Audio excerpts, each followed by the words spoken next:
והיה לי חלום על נהג משאית.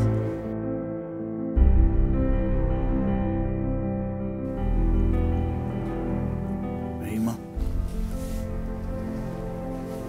אמא הייתה שם?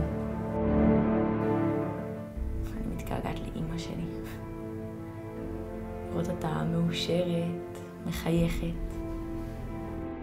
כל דבר היה עושה אותה מאושרת.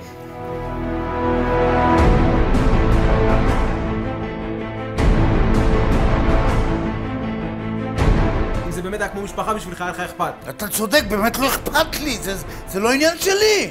התחיל לצעוק שאני חייב לו, שאני חי בארמון, והתחיל לשבור דברים. אז קשרת אותו לכיסא? מה יכולתי לעשות? לספר אותו עם המשטרה, ילד מסכן, לא רק שאיבד את ההורים שלו, הוא עכשיו גם חייב כסף להימורים. בואי, אני אעשה אותו. אתה אבא שלי יזכה לראות את הכסף. האודינה? תענה לי! יובלי, תורידי את האקדח.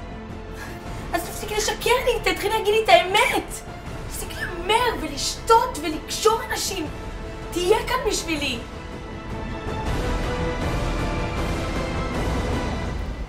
זה תלושים לחג. שלא תגיד שאני לא בוס מפנק, אה?